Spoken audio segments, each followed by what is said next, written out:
دما خوش به تماشا ون هیجا به ما اون باش بن خودی تندرستی کی چاکتر بن جارك دن بخلك کی نو به برنامه روشکسته لسر اکران روجاوا تیوی امی به هفرا بن مجارا ما ایرو هنا کی جدایا امی بحثا ما في مرو بكن ما في كسايات ما في حمو كسين كود جواكي دا دجي وما في ما يجشتي ان كردا بكن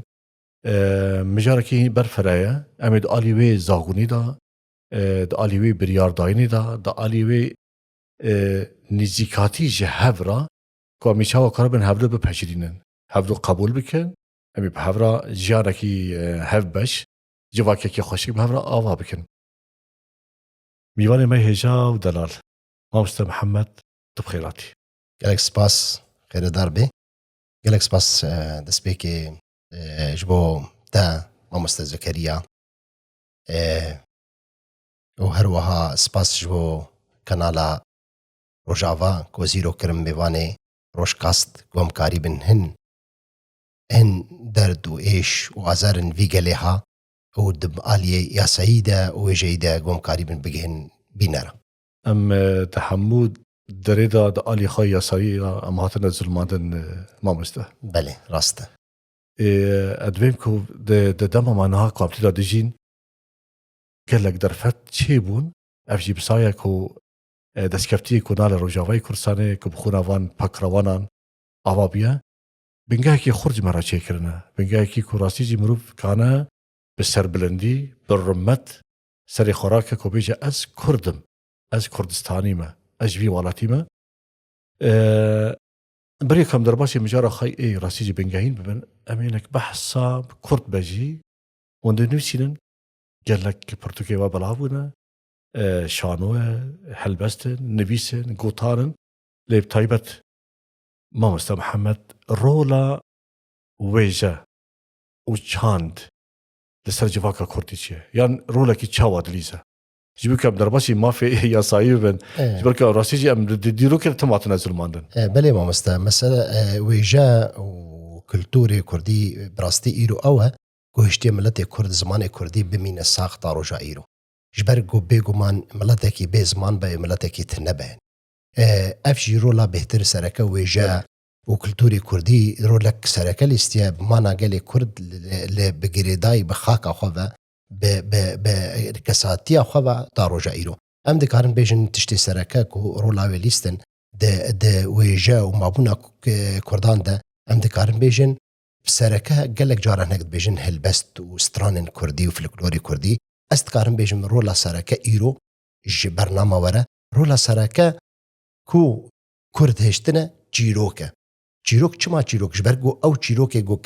کسان گو رادستی هف کرنه سرانسری جیهانه گوم کاریم بیجن ده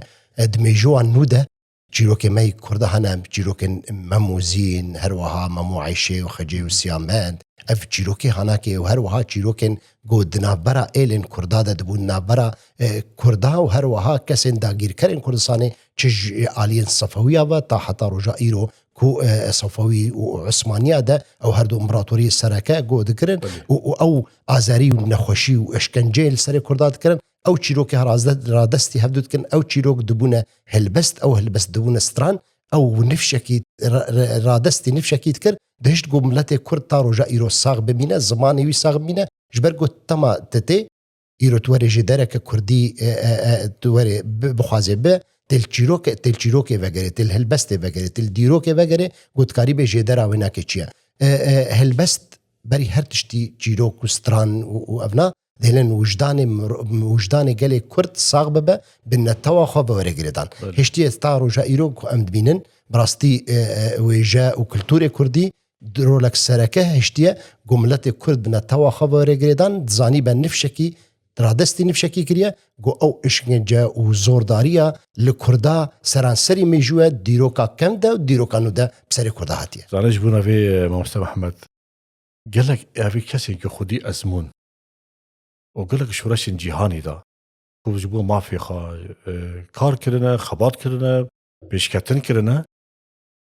بالا حمو كاسي كشاننا سر كدري سر ويجا وسر چاند و کلپور و چاند آوی ملتی وانا ولو دبیجن اگه تبو غازی ملت کی تو نبی کی چاند آوان جد دستان بستین بله یا جی چاند آوان بکر رنگ کی دی بله رنگ کی جدا بدیه ادامه کو نفش نو چه ببن اچابه ولی سوی چاند کی سخته مزن ببن راسی جی جبو به که امد بینن تمی کسین داگیر کری کردستان تمی شر زمان کردی کرنا زمان کردی قدخه کرنا تی بیرامه وک املت کرد روجاوای کردستان ده کردستان سوریه ده دجین تا 2010 ده رژیم کوگو چوی رژیم اسد کو نتش تیپک کردی چاپخانه کردی بده چاپخانه کردی هاتن گرتن هاتن او مکارن بیشم مماسور کرن هر وها بده هنرمنداش برگسترانن گالری دگوتن هنرمند هاتن گرتن جالیه و رژیم ده شر زمانه مکرنه کو اف زمانه هناکی قریبا قلس بکن رواز بکن لبخیرا سایا نویسکارن ما کرد پرورن ما ایگو حسکرین زمانه کردی اف زمانه هناکی ساقشنه برو تدبینه تکمل عستکی امي بحسابي نكي برفرها بكن ما مستر محمد لحر چار آليين كردستاني داگر کرن کرد اكو اولات داگر کرنه راسي اف بهشت على سر في عرضي داگر کرنه اف 7 سال در باسبون اد بيجم خيب 1000 سال جي در باسبون ام جبن بيكرينان خلاصنا سدمي ويچيه اوانا چه جمع دخواستن راسي جي قالك جارم كارن ورند مسئله سعيده بسكنن دما اختاقو سرخبونا امريكا ده 1776 ده هروها سرخبونا فرنسيا ده او آزادیا فرانسیا ده شورش فرانسی ده جی 1780 هذا جی او سرانسری دیرو که گم ورن تا دجنگا جهانی یا یکیده حتی ورن او هلکفتا اشتیه گل فرانسا حتی دانین 1919 ده پشتی وینا که تمی وانا که یا سین دولتی دانین گم ملتین بن دست بگین ما فی خواه هر وها لسر دخاله لفکرن خالق جی او کسی نتوین بن دست د اوروبا ده گو بگن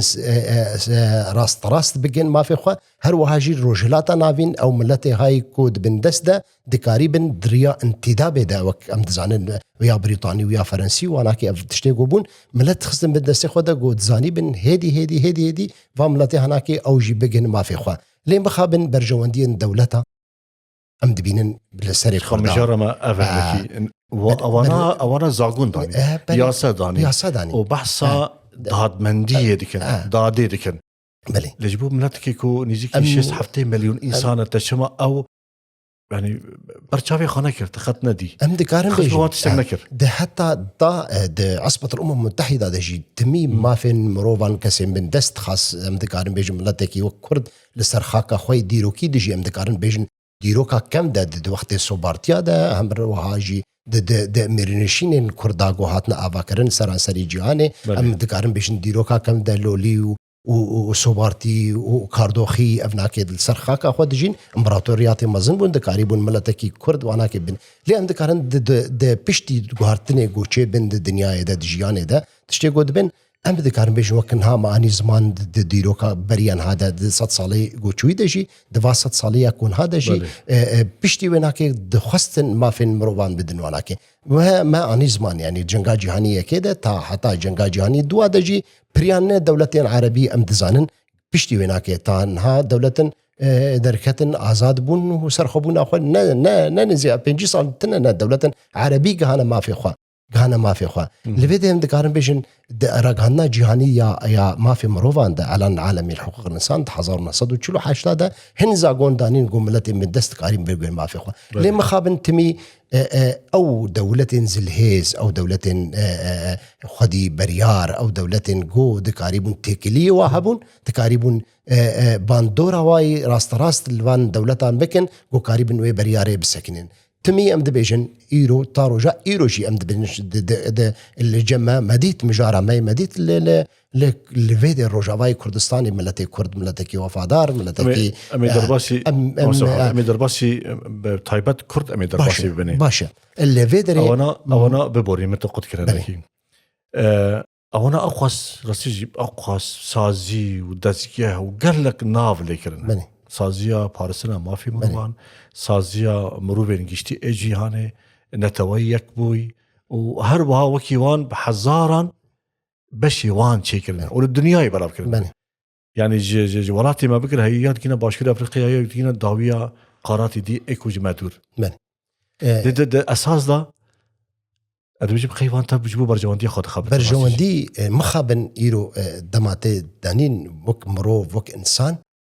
كرن قرباني برجواندي اخو ايرو دولتك زلهيز مازن وك ام دكارن بيشن بنابكن وك دولة امريكا ايرو جو سرپرشتيا جهاني حميكي دكا جو قريبه چاوا دبینه گو مروان نتوک وک ملت کرد بک قربانی برجواندی اخوا و خلق ملت اخوا لفيدي ايرو تما في مروان الدنيا نگوتيه ملت کی ساغ زندي خدي ديروك لسر خاك اخوا ازوانا بكاربن مجبو برجواندي اخوا هر واجي دولتين ديجي حمي ام دزانن دولتين ديجي اي جهاني حموكا بري هر تشتي لجمعاناك برجواندي واناك گو دکاریبن باندور اخوا الملتا بکن دکاریبن برجواندی ملت خوی ای آبوری ای سیاسی دکاریبن دروجلاتا ناوین ده بیگ بینن ام وک ملت کرد قربانیا برجواندی دولت جهاننا تاروجا ایرو کو او مهشتنا بن دست حتى رجعي يعني اگر ام مجاري برنگه کی دی ببن ام برنگه يعني هستیاری ببن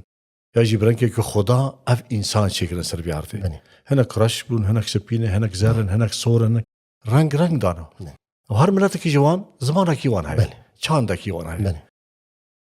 چما ناهلن اف انسان ام داخل سر آستا کس اف کس ابي 6-7 سالي سر بیارده بيشي چما ناهلي كم آزادي بيشي الفيديو من دكارن بيجي ملتي كرد زانن يعني ملتي كرد ملتي زندية ملتي أباكرة دكاري ولا تأباكي هشمندة ملتي كرد روشنبيرة ملتي كرد زانية زانية ملتي كرد إيرو دكاري ولاتي خو أباكي دكاري خزمتا مرواتية بكي دكاري خزمتا إنسانيتي بكي دكاري هر وها خزمتا الدولة أو جيران الخبكة ملتي كرد ملتي ساغه جبو بيك تدبين ملتي كرد دما اختا جو ببين جبو بيك بخوش يعني دزانن يرو اختا كسن اللي كولينر تن دنرن الميجيه قال كرد نرن دحمو مساله ده مساله اباكرني ده مساله سياسته ده مساله جواكي ده مساله روشنبيري ده فحمو ورده دما اختا دبين ملتي كرد ولو زانه دكاري خو بيش بخه افناكي جي مترسيل سرواناكي تشدك اف دوله داغير كرين كردستاني حتى جواتي تاغو جواتي گود کاریبن وی ملتی نزان بکن وی ملتی پنابر بکن وی ملتی بندست بکن وی ملتی قلس بکن جواوره تیوری جوارجی وانا که او کم گوجیا جواچه بکن لی مخابن تمیجی افجی برج دولت زلیز به دنگ مانا لسر اف نخوشی و ایشه گلی کرد تاویکو شارستانی جنابر آوا دجل و فراتی هر دو چمادا شارستانی پیش کرد چان پیش کرد هبونا مروان پیش کرد راستی حتى ببن سر أستا أولان جارة عول لفي ولاتي لزاكروسان للتوروسان للكيلا ممي للهراكولان للآغري افتشتا بيشكت أوانجي دوي زانا بنينا ملاتكي وقتا قوتي ملاتكي زندية راسيجي زندية يعني أم الشاهية دا أم دي كانن كيف خارج بن أم دي مريادا خمجين دبن وأم جهان أم ناسا كنن ملتكي هرك بارا امر سر استا انا كي استا روجاواي كردستان طيبت الي يا سعيد راسيجي نا داد منديا يجي عدالتها وكوهيس انا العداله الاجتماعيه كم نابريكن الانتقاليه الاجتماعيه بيوشتيك جواب في هي يعني ري وري بازي ميتشيا ام کاربن لتایبت روجاوای کردستان پیک آنی ناوی چه قاسمان دوره دیگه بله شخوا مدگوت تمیم او تجربه گوچید بون ازمونن گوچید بون سراسری جهان د وگوهز دانا ام بیجن او دادواریا وگوهز دا ام بیجن وقت نمونه د تونس دا بشتي حد سال 1950 دا حتى 1982 دا هر وهال الارجنتين دا او كسيغو تشيبون او مدكاري بو ما وقت ملتي كرد ملتي سوري مدديت وك اسكسكي يا سناس مدديت افجي درجها كو دكاري بن سبروج جو ببا دا دوريا فاغوهز دا جو ملتي كرد كاريبا او الظلم قولي هاتيا كرن سري اف دول روجا افكرنا دولتا السوري دا وك ملتي كرد د كردستان السوري دا روجاواي كردستان دا ام لفيدري جو او الزورداري هالمهاتيا كرن د مسئله جواکی ده چه آبوری ده چه مسئله زمان ده چه وقت ملت کرد نتاو ده ما دگوت اف چاره سریه که قوم دکارین بشروجی ده او اشکنجه او ظلم الكردات يكرن ام دکاری بن ام جی هنکی وره او ما فیناکی وره وگراندن ام دکارن بیشن ملت کرد به ماف کرنه به زمان کرن هر وها او سرجمریا اوارتایا گوچه بو سر وانا سر كردا سدما ويناكي بحزار خورتا بصد حزار خورتا ايغو دش دبستاني خود دش قريان خورت نجيرك بون زانبون چكچو خورت مزانبون او جيبونه چه بونه قربانيه جو اف كاري جو تكر هر واجي مثلا احصائيه جو چبو او عرض جو هانستاندن دان هاتن دان مغموريه يعني او عرض هري باش دان خلكي هر واجي بصد كارودان دي چبون سر ملت كرد جو مدكاري وبكن لي مخابن ايرو مديت يعني او مرسومكي او حكومتها وجهيز يا جو كاتنا مرسومك دا تايبات جبو بغرن او دچده هدانين او كريارن جو نظام رژیم اسد و پشتی وناکی کرنا باشه تشتی بری و کرنا چنه بسری کردا هر وها حکومت جو هاتنه او دسلادار دی هاتنه حکومت هاتنه روجا اواکرنا سرخبونه دولت سوري حتى روجا ایروجی تکرن مخابن اف حکومت هاجي هادجي او جي هنا كريار هاتن دان كرن ملاتي كرد هاتن بيش جو كرن د سپیکر د کنگره نشتیمانی ایگو چه بود سوری در وها مسئله برلمانی د کرد به پار کرن هر وها جی مدیت یعنی افتشته گوته کرن ملت کرد پیوستی بده دادگاهانه گودکاری بینوینا که جوی مافینا که بینا که بماف بکن سر مسئله استه جواکی تنه تم ده كان بيجي بكم مسألة السياسية ده جي إيروجي أمدينن ملتي كرد هف قاسم ما قرباني دانينا ما خدمتها مرواتية كريه ما شري دنيا ما شري أفقا صدانينا بريندار هاتنا دانين أفقا حموجي تبلي بيجي مديد إيرو برج وقتها ما أني زمان برجواندية دولتها إيرو مديد خواستن ديسا برنجة كدي ما بن بيبكن برنجة كدي بهلن جو أم بماف بينن مخابن دادگوريا وگوهز أو جي او جی پیوستی بری هر تشتی میجیکی ساغلمه گودکاری با مافی مروان کسی هاتنا خوارن بدنواناکی افشی پیوستی چیه پیوستی براستی او ابوریا که گلکی مزنه جبرگو ملتی سر استا کردی ده آلی به داگر کردن ده خویای موسم محمد خویای یعنی داگر کردن کردستان که 100 سال خیر و خیرات بی ولاتی رحی بی ولاتی آخا بی ولاتی خوزای بی ولاتی حمود سيد جوهرينن لسر أصلا كردوارية شو ما كرد شبي ويسا كو أبكار من بيك بين الراسيسي يعني أم حردو آليا ببن آلية كردج من خيايا ناغازن أم ببن خدي ستاتو لحر آليين كردستاني إيرش لسر مهنة لباكور لباشور روجلات وروجاباون ما بهافر ديكو إيرشي كواتيا كرن قمتو نابكن اف تف دربای یاسای این جهانی نجی و اکو بحث کل ما فی مروان ام کرد میشه بکن ام برخوردن ام خونه ددن ام جان ددن ام کتی ددن بیوشتی بچه هیا راستی مگوت ایرو شورشا فرنسی وقتا یا جزائری دیجی فرنسی عدن میلیونک شهید بهتر میلیونک شهید در بکرمان دارین تبلیویجی ایرو دریا سیاست ده بنا خودی ما خلقان در انجام کی باش لسر ماسا گفتگو هنده گیان حتی گیان او سرخابونا یا جزائری لوید مجی کرده نعم تعني زمان ما ده هزار شهيدة داني ما بحفقة سبرين دار داني حفقة سبرين دار داني نخز متا كردايتي تنبي إلو الظلمك وزورك لسر سوريا حموكي داد تفلي بيجي مديد شواتشبو اف حموجي هاتا عرفاندن ناكو أملتي كرد نا أم أفاكرينا يا نا أفاكرينا قوم دكاري من ولاتك خو أفابكن ولاتك خو بريبن ليبرجون ديو دولتا ايكو دا تمي او قومت خوازن بن بي بهلن نخوازن قوم ملتك إيرو زندي وك ملتك كرد قد كاريبا خوا بريفبا بري هر تشتي ام بيجن جماع تشتي بي وست يك رزي ويك الوستيا كردايا أبي ما بباريزا ما في مجي باريزا درباري ما في هنا كده تاني يك الوستيا كرد او ادو قد كاري ما في ملتك كرد وانا بدس بخي جبر إيرو ام برامبري سوريا كنونة برامبري دستورك نونة برامبري حكومتك نونة برامبري برلمانك نونة إيرو ملتك كرد قو ملتك يحف قرتي بي بيش روج دا بيقومان أمي دكاري بن كالك تشتا بقهرن أف مرسومة كوراسيجي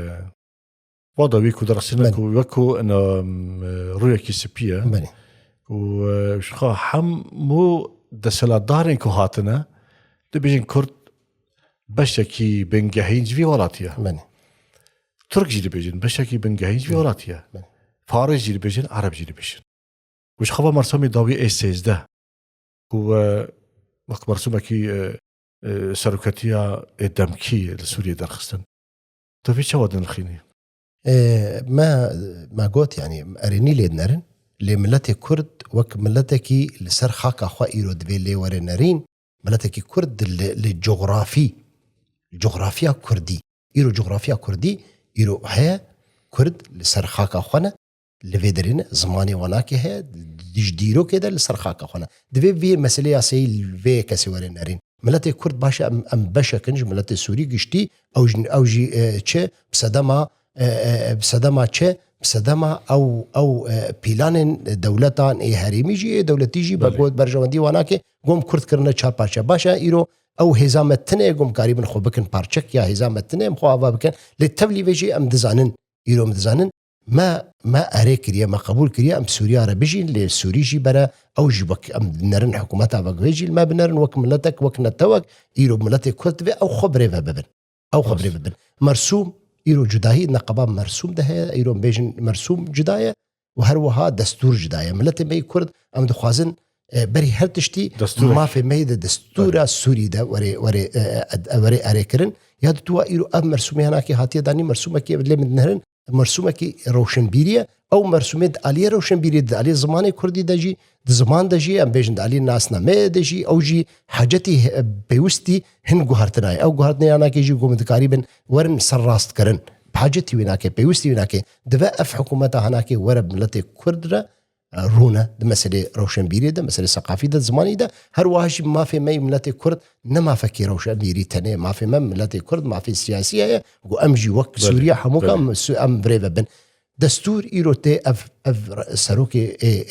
دمكي سوري دستور داني سروكا كي دي تثبتي دكاري في دستور ليه دستور هي أو تشتن هنا ده بحظر القانوني يعني أو تشتي مادين قانوني او زاغون قانوني ايغوتين داني دستوري ده ملتي كرت بيشاروج ده دفي گفتگوی السربيجي بكي دما ام دكارن بيجن حتى 25 سال حتى 6 سالي نابي يك ريفرندوم جي چبي لسر گوهرتنا مادين دستوري جي دفي ام كاري بالمناقشه بيشاروج ده محمد وقت ما في ناس يا سناس بله چي جوانتي خاصين كوج بيكو اف مرسوم يعني أب بريالك وجبون بالزمان كردي درخسنا ببا تشتكي دستوري جبركو دستور يكو ولاطن بريمات به أمينا بركي بشوك بدن وأمين دي سبا قرن برسفافي برسيخو بدن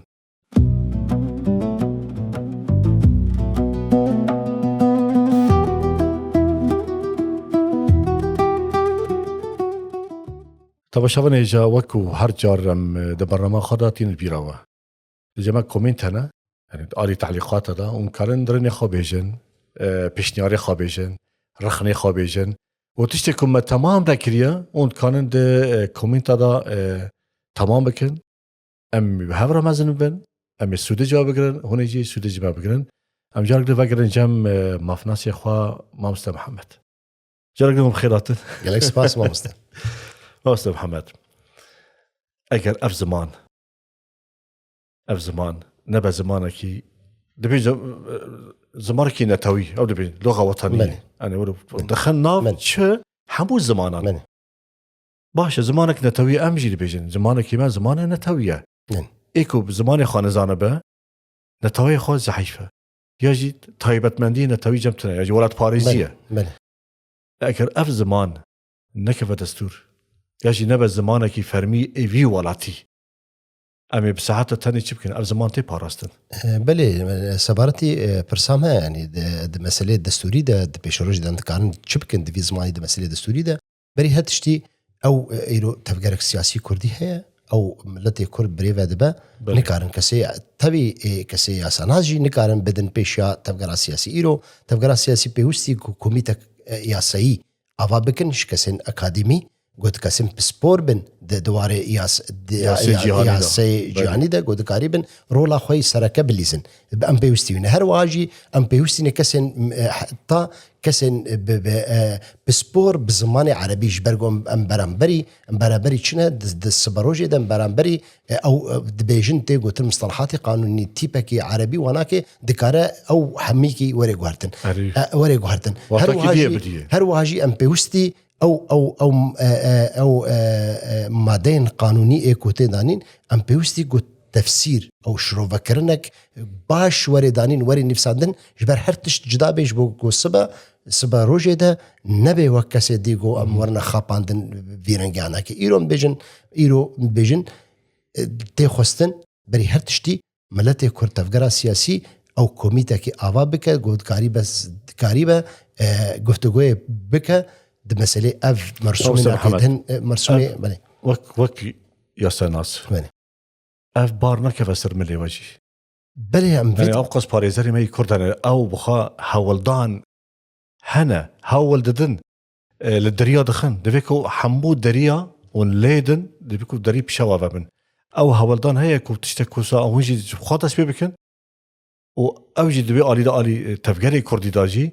وقربنا حردو هردو تمام بكن ايرو من هاغوت يعني كا تفكير سياسي ام بيجن كوجا روجي در رول دايا كسي روشنبير يا كسي نيفسكار يا كسي مافناس يا كسي تفكير سياسي ترول روجا ايرو جي تشتكتنا كسي وك ما كسي ناس نكارم ايرو وك كسكي يا سناسم جي نكارم بدم بيشات تفكير سياسي زري بگرم هرم شامز گفتگويتي ده بكم دفي رواتي تفكير سياسي بديده قلت قريب او كوميتا تفكير سياسي توایی وکلی وگرک سیاسی چه بد توایی گو کاری برواتی بدن او کاری و گفتگوی ده دستور سوری ده بکه ده مافی ملت کرد بکه ده همو علی ده چه مسئله سیاسی ده چه مسئله روشنبیری ده چه اجواکی ده چه ده عبوری ده وک ملت کی کرد لسر خاک آخویه ایرو اندنرن یعنی مسئله زمان کردی زمانه کی کو ورا سبا کسین خوانده کار بخوینن ده کسین گو جماره کردی ده نه زمان کردی ایرو ما دان تمی ام دبن نتوا دوا د سوري ده دفيد ببا زماني فرمي د دوا د سوري ده نبا كسكي خو بخش ورا بخوينا كخوند يا نخوندنا نبيرن يعني زاغون تن دانين وختاورن دانين بباب تشتكي نچاري کو زماني ملت كرد بزماني خو بخوينا ببا زماني د دوا د سوريانو ده دبيكو زاغونه كي تايبت جيبو و مجاري هبه بله يعني ب كوتن تاني نابه بني بيسكي تاني نابه جبالكو للسوريا نبس ام كرتاني وكو نتاوي دي تجين همو بيكاتي ديجي هنا دبيكو همو بيكاتي ديجي بدنگي خا برنگي خا ب چاند خا لفي ولاتي رولكي مازن بليزا كوبيتا قلكي جرينجا پر جرينجا پر مهمه دبيكو اب ايروج بري صبا هبه دبيكو هبه جي ل اكتيف نبيه رول او رول باش ناليستيا هون كان رول كي ما سنتي دابليزن براستي بريا فترك دمك يعني هن هولدان بون منك كسن ناس ببين هولدان هنا دبي مسألة ده ام دقاريبن بيشروجي ده بكن ببن وك كسن شاورمند وقوم قاريبن وك اف كسي ماف ناس کەسێ مافناس یا پارێزەر گۆدکاری بن پێشەڕۆژێ دا ببن وەک شێوەرمەند گۆدکاری بن مەسەلەی یاسیەی قانونی دەش بەگوم پێویستی وێ ناکێ ڕاستی بەری هەر تشتی ئیرۆ بژێ هەر تشتی گرنگتر گۆکاری بن کۆمیتەک یاسایی تەبگەرا سیاسی ملەتی کورد گۆچێ بە ئەم هەوڵدانێ دکن لێ ئەم دبینن ڕەوشا سیاسی و دبینن ئەفتەبلەهویا چێت بێت تابی هەمووکێژی گۆهنێکی کارێمە گاوێمە بپاش دن لێ هەوڵدان هەنە پێش دە ڕۆژێ دە گومکاری بن تشتێکی وساب بکەن تەمامکردن گرینگە باش گەلە گرینگە ئەرکێکی ئینسانیە ئەرکێکی دیرۆکیە ئەرکێکی هەبوونا مەلەتێکی بەرخۆدێرە بەێ بنر بەری بێ سەد ساڵ هەنێک بشوندە هەرن بنر چاوە ئەم مافی مەهاتی خوارن سەکی سپیکۆ تێ بیرەوە باورم 16 دا 14 دەست پێ کرد تا 16 18 بوو مافی هەموو کەسی بەڵاوکردن و بەحسە بەرجەوەندیە کرد شتێکی جودایە ئەواش بۆ واخاکردن مافی مە وەنداکردن 100 ساڵ دەرباز کرد ماگەلۆ ئەمێ چی بکەن ئەمێ دیسە سەکیش بیکۆکردن سەرمە چێبە یان تەبگەرێن کوردی شێوەرمەندێن مە یاسە ناسێن مە حقوق ناسێن مە ئەوی تشی دبینن دە فەرقی وی تشی دانە چه لازمەش بیکۆ سەکیش بیکۆکی نو چێنە بە دەرباری گەلی کوردە ئیرۆ ڕەوشە جیهانی تەویژی هەدیە گواردن ئیرۆ بەریا 100 ساڵی ئەموەرن نەرخاندنێ بکەن ئەو سیاسەتە بەریا 100 ساڵی بەکارێکی هاتەکردن ئیرۆ هنگی دوێ دەمێدە هێزن مەزن هەبوون دنیادا نە هێزەکە تەنێک و سەرپرشتیا دنیایت کرد گەلک هێزێدی هەبوون دکەس ئەو شەردنا بەرا یا ڕسمالی و اشتراکی ده هەبوو هەروەهاژی ئەفژی هەموو هاتن گوهارتن ئیرۆ نەرن جی و دەم هات گوهارتن دوی وەختی دە دەما نامعانی زمان اتفاقیا صفر ده 1980 ده جۆرتر ده مافێ هەمی ملەتە هاتە دانین دسایکە سپیکۆ ده بەروڤاژی وێ ناکێ بەروڤاژی ناکێ ملەتێ کورد هاتە بن پێکردن ملەتێ کورد ملەتێکی عاتفیە یعنی حسکەرە هەستیارە زوو تێ خامپاندن دوێ مەسەلێدا یەک ژێ ئیرۆ تێ خۆستن دوێ دەمێدا ئەم دەزانی بن ئیرۆ بەرژەوەندیە دەولەتە هەمووکە دەولەتە دنیای جیهانێ چنە ئەم کاری بن ئەم خواوا بکن سەروا بەرژەوەندیان مێدەکاری بن چ ژوارە بکن ئیرۆ دنەرن یعنی ئیرۆ بەرە تچقا ئاواکری بێ گو بەرژەوەندیان دەولەتان بتەتنە بن گۆری پرۆژێ وای گو درۆژهەلەتان ئاویندا بۆکی نمونە ئەم دەکارن بێژن ئیرۆ ئیسرائیل پروژەکەوێ هەیە ڕۆژلەتە ناویندا دەولەتە ترکی پروژەکەوێ هەیە دەولەتە ئایرانی پروژەکەوێ هەیە ئیرۆ تشکیدی هەیە مەسەلێ شیعە و سنە پروژە ناواناکە هەنە پێشە ڕۆژێدا ئەم بەلەتێ کورد بێ ئەمزانی بن جیێمەل کودرەیە ئەم کودێدە دژین ئەم دەکارن چ بکەن ئیرۆ دەولەتێن جیهانێ گۆ دەکارن ئیرۆ سەرپرشتیا جیهانێ بکەن وەکە ئەمریکام ئەو هێزن ئەو دەولەتەن یەکبووی وەنا هەمووکە ئەم چ دەکارن بکەن ئەم چ دەکارن بەرژەوەندی وادە بکەن گۆ ئەم دەکاری بن وڵاتی خۆ دەولەتە خۆ ئاوا بکەن هەروەهاژی تێکلی بەری هەر تشتێن پێویستی تێکلیەن ڕاستینە گۆمکاری بن دەولەتێن خودی بەریار ئێ خودی باندۆر خودی باندۆر و گۆ دەکاری بن بگوهرن ئیرۆم دەکاری بن تێکلیە مە بوار هەبن گۆ ئەم دزانی بن دەکاری بن پێشە ڕۆژیدا ملەتێک کورد دەکاری بن ملەتێکی کورد لەسەر خاکە خۆ دژی ئەم دەکارن چ ژوارە بکەن پێویستیمە بهنك شانه ياجي لوبيا كي كردي لسر أصلا جهاني شيء. بله مديت يعني إيرو. باور بكنا بنا جهود. تكود دري تيجي واند بيني. يعني هم بإقتصادي هم آلي خاي لشكري هم آلي كوناباني سياسي هم آلي خاي برياري. باندورة كي عجيب وغريب يعني إنسان جارنا ولو شاش وما شو دبينا يعني هجمارة كي هندك كانوا ولو عرضي بريبا ببن. يعني أم كرد بيشتي ما بيتشتكي ولو هاي أنتنا يا راسي. بري هاتشتي أنا مدنرن إيرو وك أم دزانن إن رابورتن مديتنا إيرو تخازن ملتي كرد أو لوبكي وقت أني زمان أبابك الدياسبورا كردي أبابك جبرجو براستي جه برياري أو درا إيرو حتى أم تقاسم بيجن أم أباكري من الفيدري دخلك كتنج ده من كاري بن كاربكن أو يعني وان أم بسينور كنا سينور كنا راستا ده خستن إنه أو كاريجريا جو تشبل دربا جو كاري بن تكلي شبل بن براستي أبيك يادو دو أفيج شتى خستن ملتي كرد هجر سراسري هر شار بارشة كردستاني جو نيك با أو برجاندين إيجو تنگای ایگو سیاسی پارتی حزبیتی ایدئولوژی گو ام برجواندی ملت کرد و خاک کردستان لسر برجواندی کسایتی پارتی ده گو مگرد ئەمێ دکاری بن لێڤەگەرێک سیاسی یا کۆنگرێکی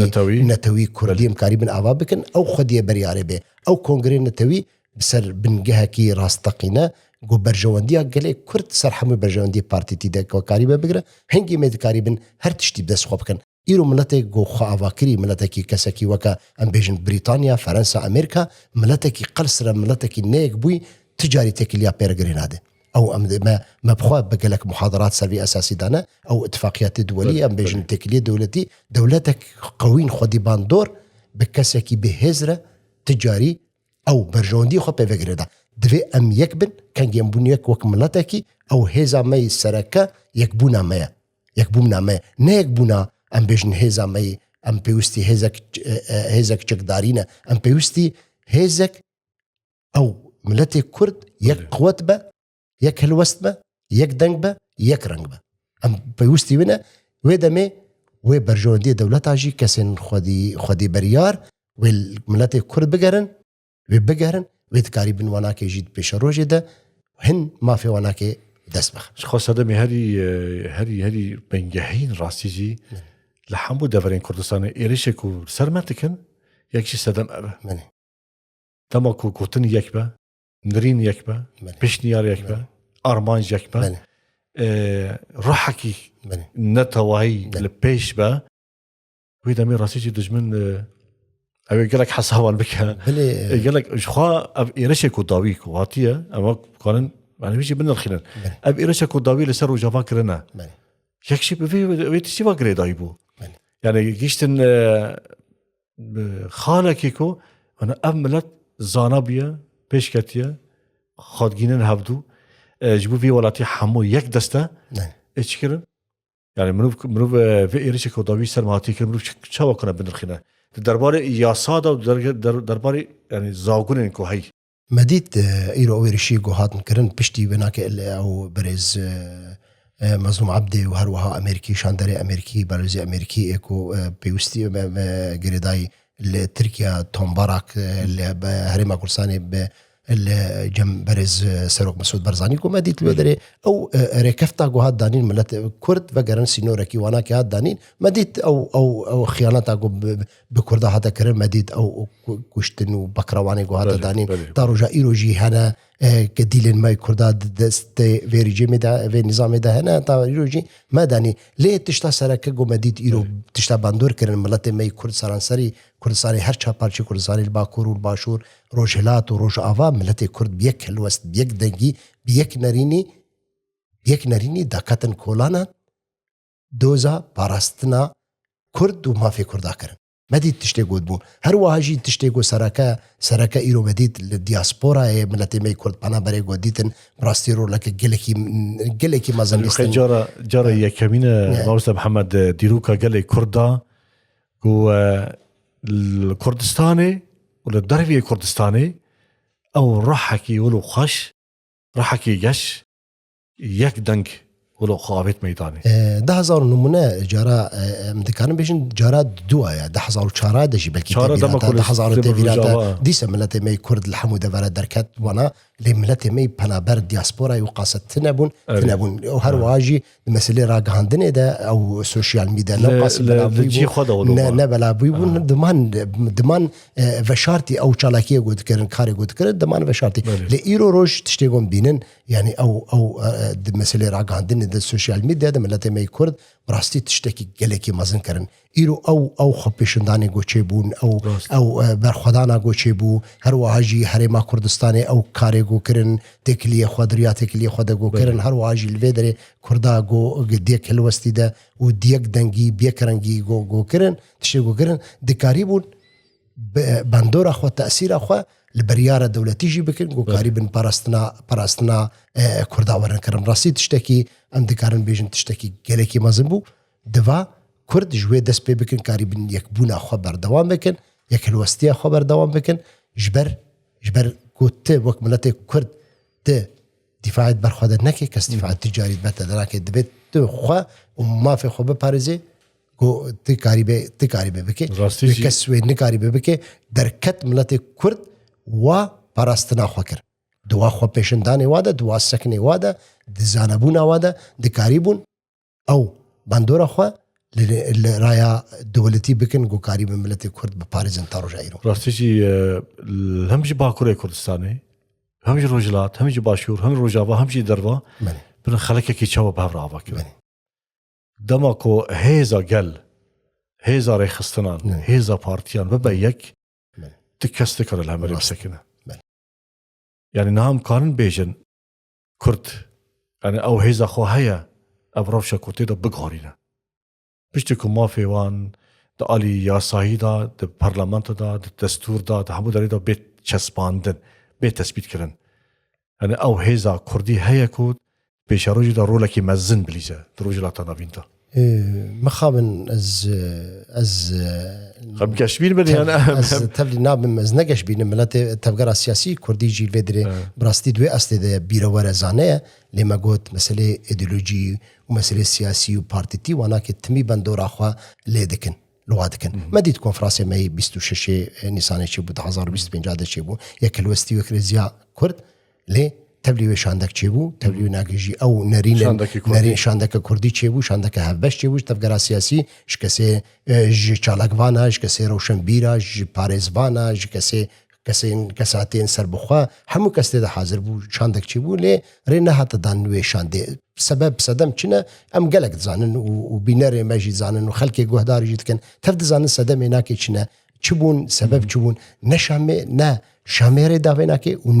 ونا دولة الهرمي جريدان ونا دولة الهرمي جريدان وقت عني زمان دان تبلي هناك أمريكا خوشي حاضر بون از یک جوا کسی گو بشداری هناك بون أمريكي حاضر بون تيدا وقتا أريكرنا لسر أو خالن نرينا سياسية كردا درباري سوريا نو ده أمريكا هموكا تبدا جي كرد تبا كسي كونفرانس هموكا أريكر دست بيك دستلداني هموكا كر ليكر تبلي هناك جي أمريكا خوش بشتا كردا دا عليكي دو يختي دا عليكي ام بخوجي يعني ايرو ام ما قلت يعني ام بيوستي براستي كوم قريب ميجيكي كوم هفدو قبول بكن كوم هفدو قبول نكن براستي مي حمو هارن ايرو دفهم قبول كن ايرو تفكر السياسي دفهم هفدو قبول بكن نا استني مد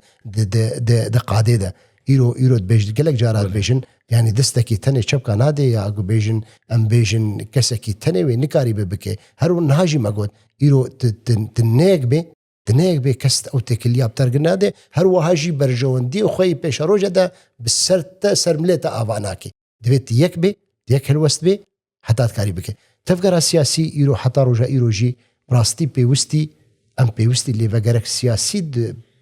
طيبت كونغريكي نشتماني كردي دو كردستان سوريا ده اللي فقرك چيبه او اللي فقر او جي برياري بي چد مسئله سياسي ده بي چد مسئله دستور سوري ده بي او كوميتن ده كوميتين اي اكاديمينه چد دياسه ده چد مسئله زمان ده چد مسئله صبح ام بيوستي كوميتكي اباكرنا جبو مناهجي چبند زمان كردي ده ايرو تشتكي وصا حتى هن از اگهدارم ده خوستن ايرو جاليه حكومت دمكي و ده خوستن كيا ايگو بكي كاري بديني نكسكيد في نورمال بإيرو كودينه أو مناهج خوندكارن قلت بيش روج الدين بيد مسألة السياسية ده دستوري ده صبا كسكي بينن كسكي أو حكومتها وجهز ولا كسكي كردي أو هل بيجري صبا بيش روج ده ورا قفتقوي مسألة دستوري ده بك يا صبا أمنا أفاكرين يا صبا المسألة السياسية ده ما في السياسي ده سياسي وكملته كرد سرخاك أخوان إيرو قمنا أفاكرين أو أمنا أفاكرين نكار دما جو إيرو خطأ أفاكرين تبلي ويجي حكومتها وجهز يا شامل حسب المذهب كوان نكاري تجاوزا كرداب كي خطأ كوميتاتا يا سي أفاكرين يا سياسي أفاكرين برا أفاكرين برام أفاكرين تميز بيجم برام أفاكرين برام يكبن دجمني ما تشتكي برا بكيش بوديرو كأم يكبون ما أفكريه لدجمني ما زور دارتره هزاوي خرتره هزاوي هرمي أم دزانن إيرو مزانن باندورا كي إيرو لحكومتها وجهز هي دولة هرمي وك مثلا أم كانوا بيجن تركيا وهرواجي أو كندا عربي وانا كي حمقال واتكرن قد هيليجو ملتي كرد هنكي باش بدي لتبلي ويجي أم ملتكن لسرخاك أخونا ملت ما في ما كس نكارش ما بستينيجو أم صدي صالة بحزار شهيدة دين قربانية دين ومن دسبن وبصدي صالة أم برتشيجي بمينن دفي أم دوزا ما فاخو بكن حتى ملتي كرد بكن ما فيقو راستيجي بتشتكي بربالكيش مع محمد كتكي مزن دیرۆکێکی درێژ دەوڵەمەند شارستانیەکی بێ سەر و بەر ینی بێ هەمپا ئەو قەس دەوڵەمەند وان بێ وڵاتمانە ئەو تەوی وێژی مەدرج مافی خەبەر نەدایە لێما دا ئالی خای یاساییدا ئەم خەبەتێکی خۆ باش بکەن مەگۆت مەسلەی یاساییدا تچقا ئاواکریژی بە وەک ملەتی کورد و تچقا خودی ماف بە ملەتی دنیای بەرژەوەش بۆ بنجەوەندی خۆ چاوێ خۆشتە دەگرە بەروواژی وێ ناکێ دە بن پێ دەکە مەدیت تشتێکۆ بوو ئیرۆ مەدیت ینی کووردا درۆژاوای کوردستانیدا تا ڕقای و دێرێ و شەرێ داعش کرد و شەرێ داعش کرد بەرەوانی دبەر مرۆڤاتیە دەکرد کوردان تەبلی ورێژی دەماختا و هات گو مافی ملەتێک کورد بدنێدا گوم کەتن قوناغێکی دیدە قوناغا ئاواکردنێدا مافادە مەدیت ئیرۆ چلو دەفش کووردا قەران کورد دیسە بن پێکردن مەدیت چلۆ ڕێدان دان دەولەتên دی هەریمیژی هەروەهاشی چلۆ ڕێدان دان ئەو عشائر ئۆلێن عەرەبیژی گۆ ئێریشی ئەو کووردا بکردن مەدیت چاوایانی ئیرۆ تشتێ گوتێ خستن گوم دکاری بن مەسلەی سیاسی دا ئاواکری بن گوت مەسلەی سیاسی دا ئەم ئاواکری بن ئەو مێژیە سیاسی ئاواکری بن دکاری بن هەممی وارە مەسلەی ڕۆشنبیری دەژی و مەسلەی سیاسی دەژی و مەسلەی جواکی دەژی مەسلەی ئابووری دەژی بسەرکەبن ینی محمد ئەمێ تا خود بکەن گوتنێتە بشەکر بزەیتێ زەیتونەمە بڕی ئەم دیگرن داویە خەڵکە خۆ وەختێ مەنامایە بە کورد ڕۆلا سازیên civaka sivîl çi ye? Ev çi rolê bilîzin? Yani em rojavata jem kijî Sûriyê rolên saziya civakan sivîl em dikarin bêjin binirxînin ji îro saziyên civaka sivîl ji kesên Ewropî re rastî ew jê bêjin wek damarên ku wî miletî sax dikin ew nakê ew wa sax dikin sax dihêlin ew tiştin pirsgirêkin çi mesele girêdayî bin di siyasî debin çi di aborî debin çi civakî debin çi di herêmî debin çi heta tevî di xwezayî debin tevî xwezayî jî rolek sereket lîzin dikarin biguherin wan yasayên dewletên tevî biguherin îro civaka sivîl ew jêr tê gotin ew terefê çavdêre li ser desthiladê çavdêre lê li cem li vê de em dikarin bêjin troltine ji ber ew bingehê esasî ji demokratî divê peyda bibe heta civaka sivîl bi rola xwe bilîzî gelek spas em îşta têr nebûn em ê jî gelek xelekî dî jî bi hev ji bû yasa me bikin ta başevan hêja em îro jî îşin dawiya xeleka me ya Rojkas li ser ekrana Rojava TV li benda me bin heya xelekek dîtir bi rengekî dîtir û ji bîr nekin komênt hene û kana binivîsînin û nirênê xwe ji me re bêjin gelek spas ji bo we bibînin di xêr û xweşiyê de